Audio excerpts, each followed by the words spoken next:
तो गाइस, आज इस वीडियो के साथ हम एक नया चैप्टर स्टार्ट कर रहे हैं जिस चैप्टर का नाम है सैलरी। ये आता है इनकम टैक्स सब्जेक्ट में। बेसिकली ये एक हेड ऑफ इनकम है। जैसा कि आप सब जानते हो कि इनकम टैक्स में जब हम टैक्स पे करते हैं तो टैक्स कैलकुलेट करने के लिए हम अपनी इनकम को 5 पार्ट्स में डिवाइड करते हैं, जिसमें सबसे पहला पार्ट होता है सैलरी। भाई बहुत सिंपल सी बात है कि जब भी हम कहीं जॉब करते हैं, एज एन एम्प्लॉयमेंट हम कहीं जॉब करते हैं तो हम होते हैं एम्प्लॉई, और जिसके अंडर में काम कर रहे होते हैं वो होता है एम्प्लॉयर। और एम्प्लॉयर हमारे वर्क का हमको पेमेंट करता है। तो जो पेमेंट वो हमको करता है, जो रेम्यूनरेशन वो हमको करता है, उसको हम बोलते हैं सैलरी। भाई वो तो एक बेसिक सैलरी होती है जो हमको पे की जाती है, बट उसके साथ ही साथ हो सकता है कि हमारा एम्प्लॉयर मुझे कुछ और भी एडिशनल बेनिफिट्स दे रहा हो। वो एडिशनल बेनिफिट्स या तो मॉनेटरी टर्म्स में होंगे या तो वो नॉन मॉनेटरी टर्म्स में होंगे। अगर वो मॉनेटरी टर्म्स में है तो उसको हम अलाउंसेस बोलते हैं, लेकिन अगर वो नॉन मॉनेटरी टर्म्स में है तो हम उसको परक्विजिट बोलते हैं। आज इस वीडियो के साथ हम कुछ अलाउंसेस के बारे में बात करने वाले हैं।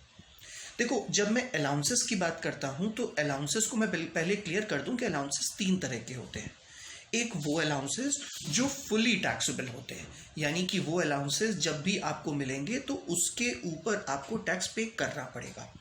बट कुछ अलाउंसेस ऐसे भी होते हैं जब आपको मिलते हैं तो वो फुली एग्जेम्प्ट होते हैं, यानी कि उस पर आपको 1 रुपये का भी टैक्स पे करने की ज़रूरत नहीं है।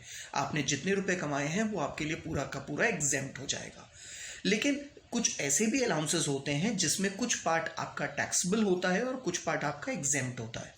तो हमें वो सारे अलाउंसेस देखने हैं, चाहे वो फुली टैक्सेबल हो, चाहे वो फुली एग्जेम्प्ट हो, चाहे वो partly taxable and partly exempt हो। अच्छा, ये पार्टली की कैलकुलेशन क्या है वो भी हम लोग साथ ही साथ इस वीडियोस में देखेंगे। इसमें कुछ वीडियोस बनेंगे, नंबर्स ऑफ वीडियोस बनेंगे, उसको हम लोग एक एक पार्ट करके उसको कंप्लीट करेंगे। तो आइए स्टार्ट करते हैं हम अपना टॉपिक अलाउंसेस। तो टॉपिक जो आज हम लोग पढ़ रहे हैं वो है अलाउंसेस। आइए इसी को कंटिन्यू करते हैं। सबसे पहला पॉइंट जो आता है हमारे पास वो आता है allowances, meaning and types under the head of salary income. हम अलाउंसेस का मतलब भी जानते हैं और कितने तरह के अलाउंसेस होते हैं उनको भी समझते हैं। Allowances is a fixed monetary amount paid by the employer to the employee for meeting of some particular expenses, whether personal or the performance of his duty.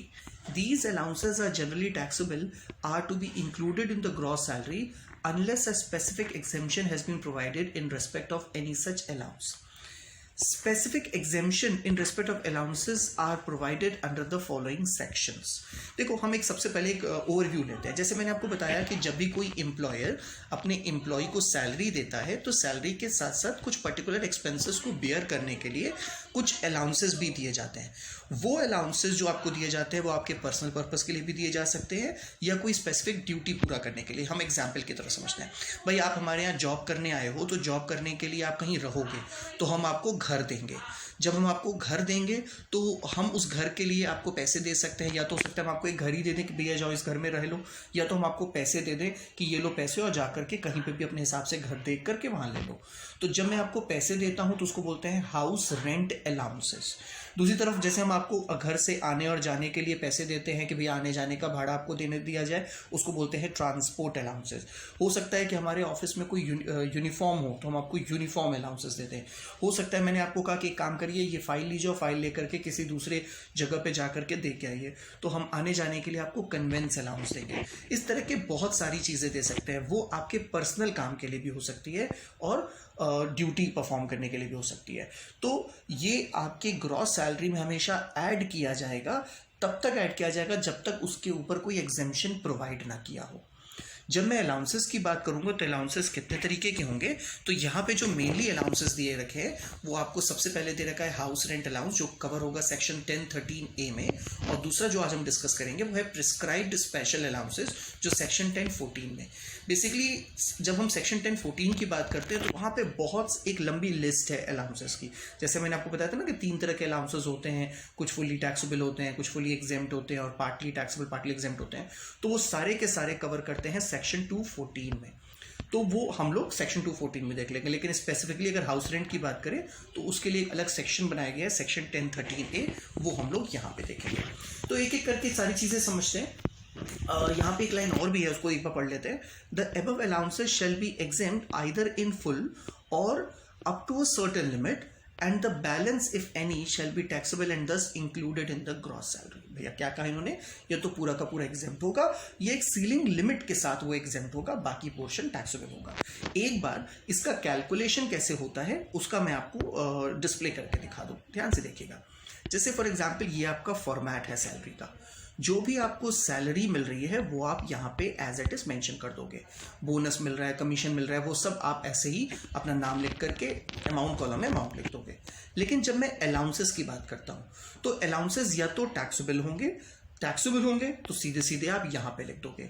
लेकिन अगर एग्जेम्प्ट होगा तो आपको यहाँ पे लिखने की जरूरत नहीं है, नीचे बस आप एक नोट डाल दोगे कि this allowance is exempt from tax.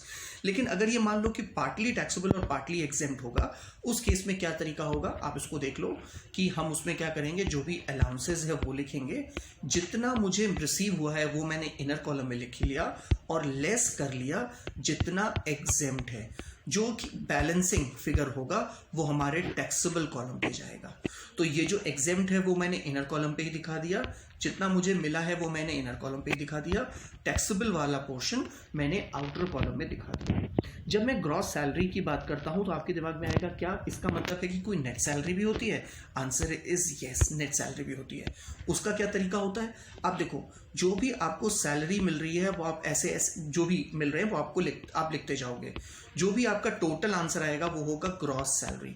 इसमें से आपको कुछ डिडक्शंस करने पड़ेंगे और डिडक्शन करने के बाद जो फाइनल अमाउंट आएगा उसको आप बोलोगे नेट सैलरी.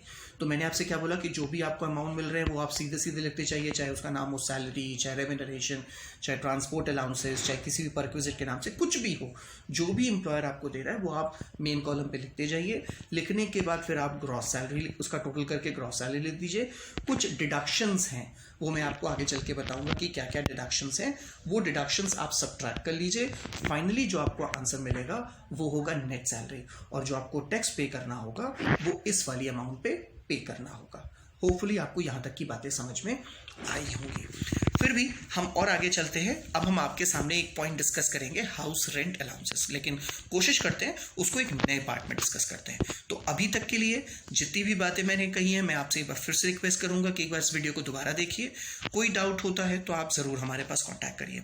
नेक्स्ट वीडियो में हम आपको हाउस रेंट अलाउंसेस के बारे में बताएंगे. Thank you and have a nice